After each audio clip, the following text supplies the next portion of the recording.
Woman is it's a combination of your physical attributes and then what you're showing to the world and the gender clues that you give.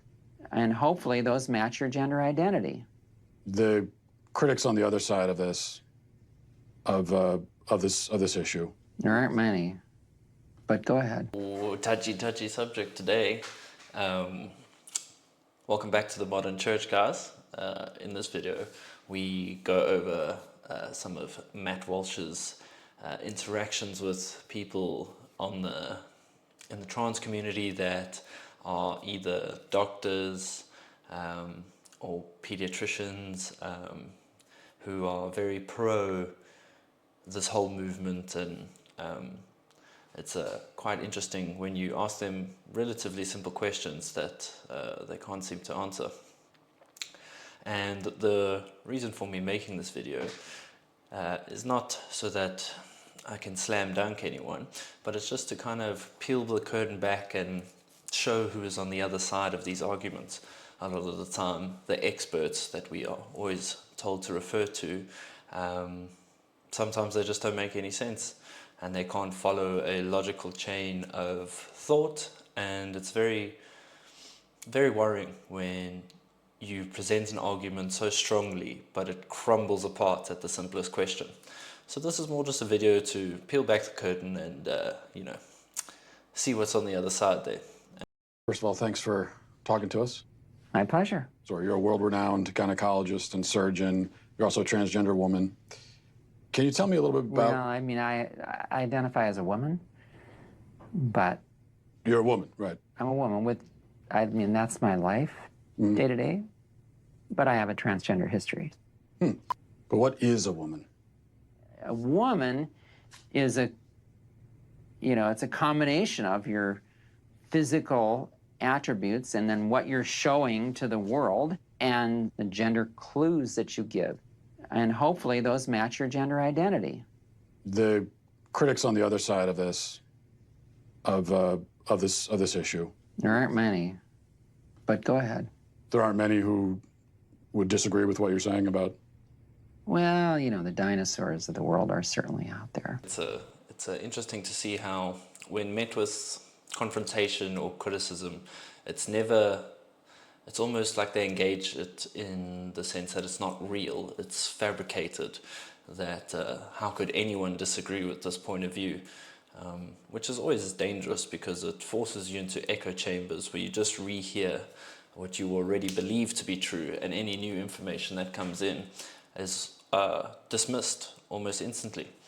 And that's always worrying when people don't recognize another point of view as if it's even real.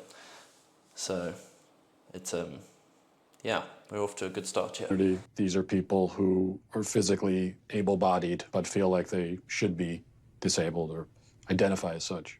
For example, a man who has 2 arms but feels like he should have 1.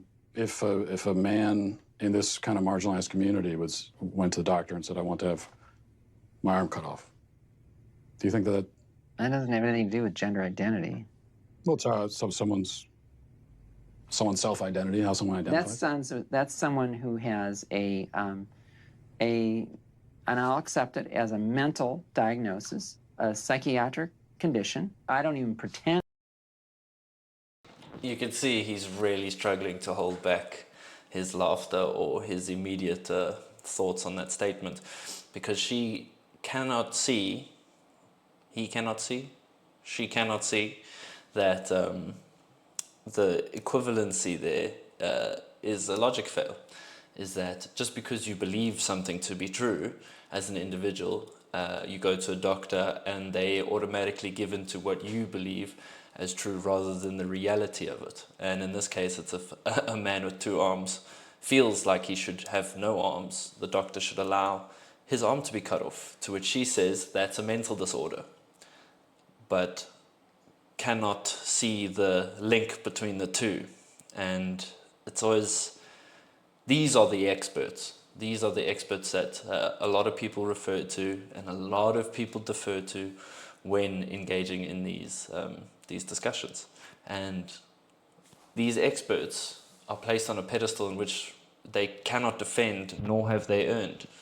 But let's see how this plays out. To know what aptomenophilia is all about, but somehow it's the idea that you're fascinated or charmed by having a limb or part of a limb missing. Okay, I would say that's, pardon my non-medical language, kooky. So in this next clip we're going to watch, he interviews a pediatrician, a woman who is placed in charge of confused kids and pushes them down a path that is often irreparable. Gender ideologues are very polite and nice right up until the moment when you express any skepticism at all. But before we get to that point, where things really start to sort of fall apart, let's get to know Michelle a little bit. Watch. My name is Michelle Forcier, and I have a medical degree from University of Connecticut, residency, University of Utah Pediatrics, and I've worked for a number of different Planned Parenthoods for 20 years. I do advanced contraception and abortion, as well as gender hormones, and sort of looking at the whole sort of schema of gender, sex, and reproductive justice. So you've done a lot of work in this field. Could you just start by telling us? Sure. At what age can a child first begin to transition into another gender or identify themselves as a gender different from how they were born? Yeah, there's research and data that show that babies and infants understand differences in gender. Some children figure out their gender really early, and the reason why we say, oh, it's interesting or important is because they're figuring out their gender identity is not necessarily congruent with their sex assigned at birth. I believe, in my opinion, is morally reprehensible. We don't let kids drive, we don't let kids vote, we don't let kids drink, and all of these reasons are because kids can't be trusted with the things I just laid out. They are not mature enough to make these decisions and to be functioning with such high levels of responsibility. But that argument seems to disappear as soon as it comes to being able to make a decision that is life-altering. Kids can identify genders and can know what genders they are pretty soon after they're born, infants, she said. And they learn pretty quickly that what they think is their gender and what their sex is are not the same thing. I find that hard to believe, and I think this is why a lot of people, the silent majority, if you will, are sick of this term. The studies show, the data shows, these experts have said. All of this is, who are these experts? Who are doing these studies? There is no shot, in my opinion, I'm no expert, that an infant can tell what gender it is or it isn't. That is mind-blowing, to say the least. But this is the basis of the treatment, I guess. And it's just very confusing. And even the way this woman speaks is very condescending, like she's a hero in her own story to not only Matt and probably to all the kids she's treated. She probably believes that she's doing the right thing. Political virtue disguised as the sheep when it is in fact a wolf. But when the doctor sees the penis and says, this is a male, has the sex of male, that's an arbitrary distinction? Telling that family, based on that little penis, that your child is absolutely 100% male identified, no matter what else occurs in their life, that's not correct. So what is gender affirmation care? You're a big proponent of. If we walk through, a child is sitting down with you, is questioning their gender. What's the gender affirmation process?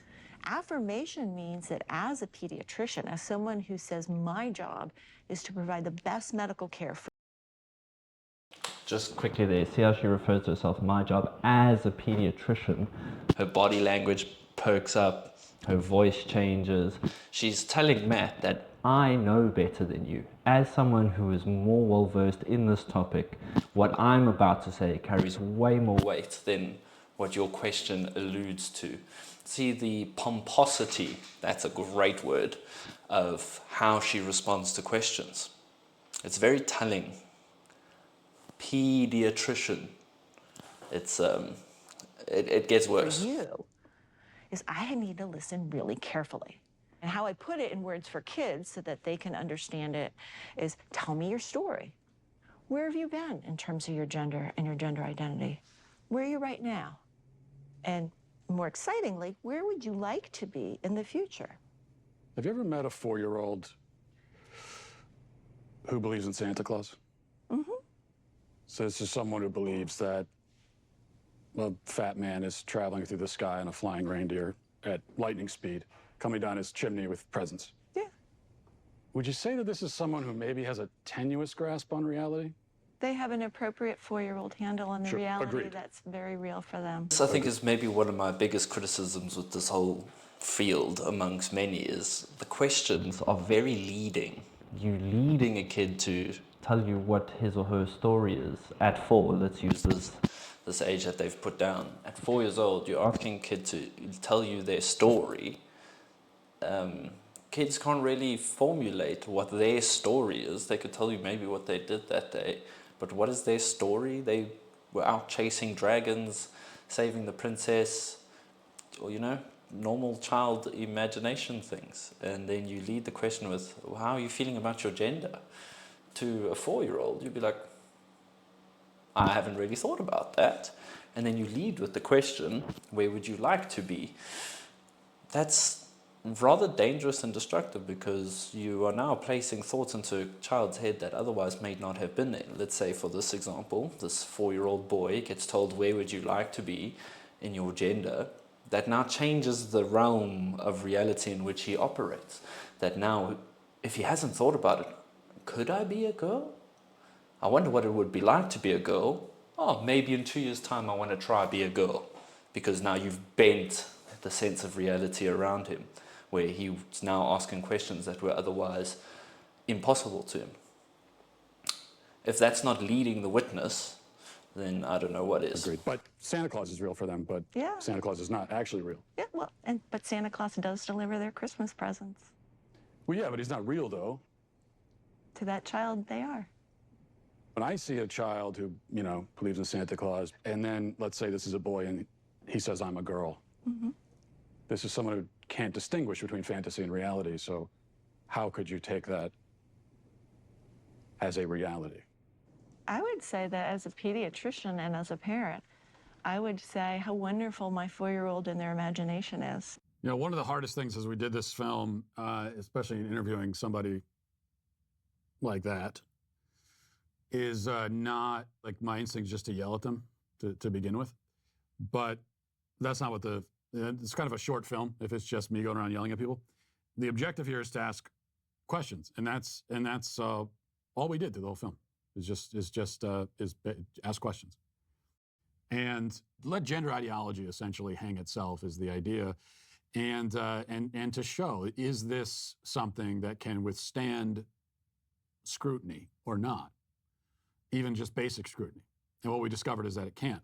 So what's happening in that exchange is, first of all, she says, talking about a child who sits down with her, is she wants to know about their gender journey and where would you like to be in the future? So she's talking about a child. This is just imagination. This is a kid who just doesn't.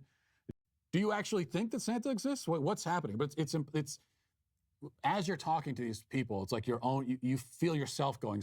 Michelle wouldn't even affirm that Santa doesn't exist. So I was unclear about that also. Like, do you actually think that Santa exists? What's happening? But it's as you're talking to these people, it's like your own. You feel yourself going slightly insane.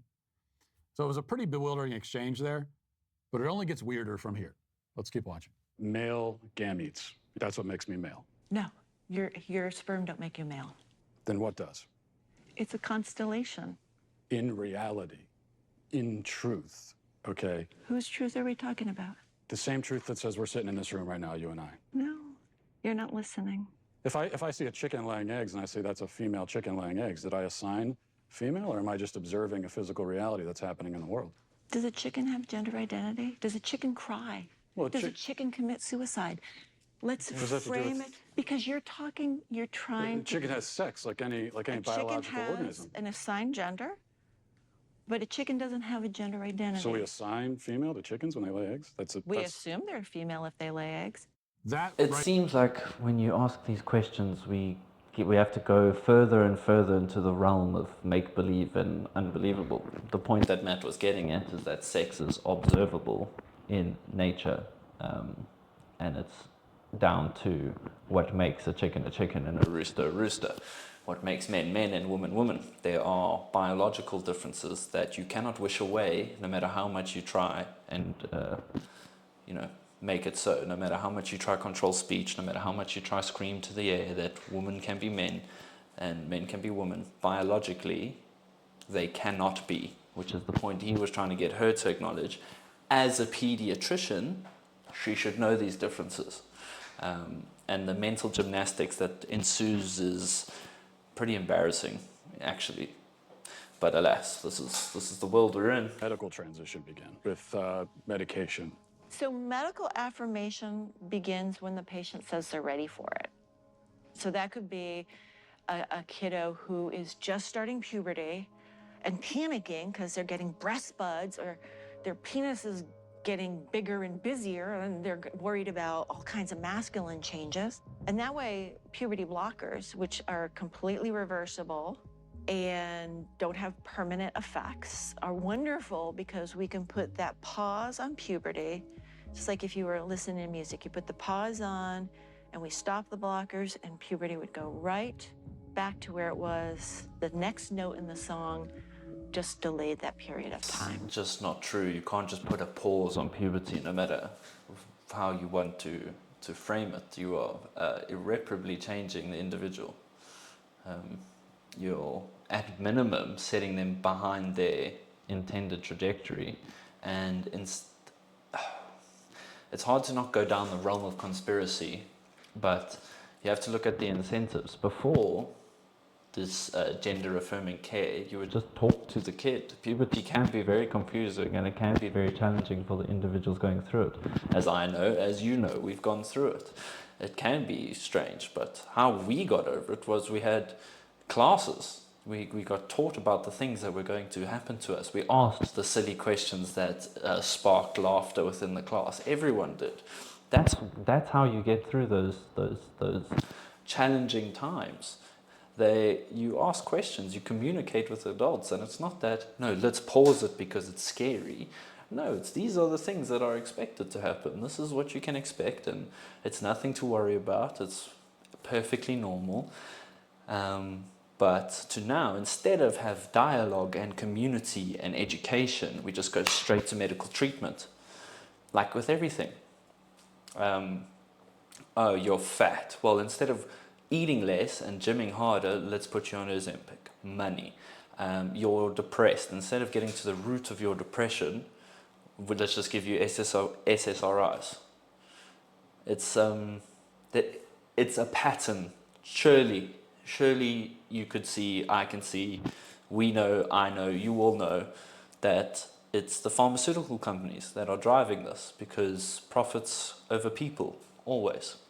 And you could tell me I'm wrong, and you could say I'm just a conspiracy theorist and I'm a nut. But those were 3 examples I listed where you go for expensive medical treatment instead of the tried and true way of the past.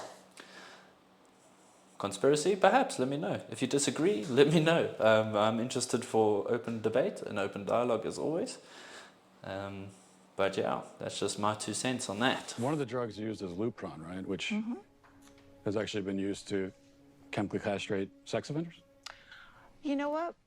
I'm not sure that we should continue with this interview because it seems like it's going in a particular direction. Well, you're a medical professional. I am a medical professional. So you don't want to talk about... How very quickly she admitted to using this drug, Lupron, which I'll put on the screen now, which in the past has been used to chemically castrate sex offenders.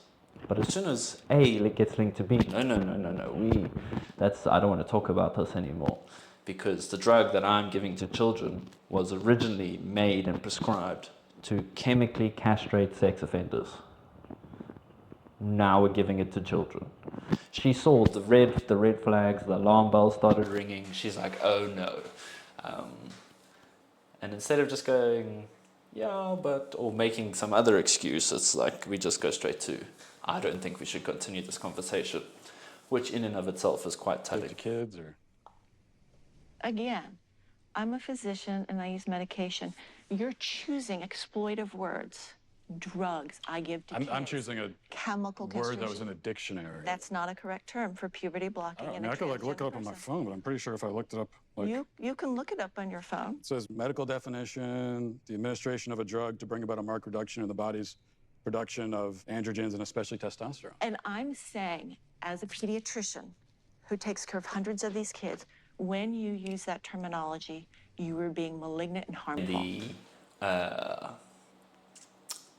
The posturing of, I'm a pediatrician, I know better. I can change the definition from chemical castration to puberty blockers, even though they're the same thing. But you, silly little Matt, are not a pediatrician like I, and therefore I have control of the language. And I find your language malignant and offensive, not the fact that I'm chemically castrating children. It is time that we had a serious conversation and we stopped allowing these people to hijack our kids and push them down a path that otherwise and in history hasn't been an issue. And this is not, if you want to be trans when you're an adult, by all means go ahead. You have my support, tally ho.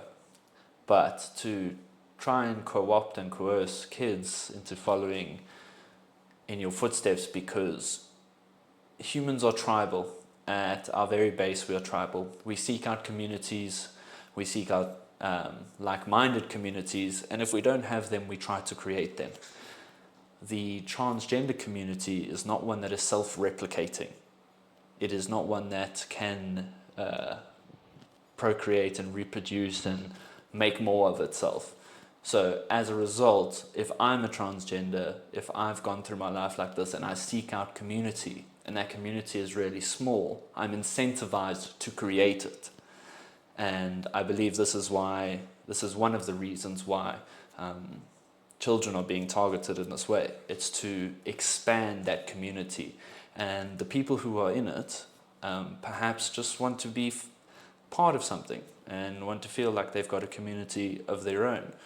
But instead of just accepting it for how small it really is in actuality, they seek to grow it. And the only way you can grow it is by coercing and co-opting children. And that's the sad reality of it. And perhaps that cuts too close to the bone, perhaps that's too controversial to say.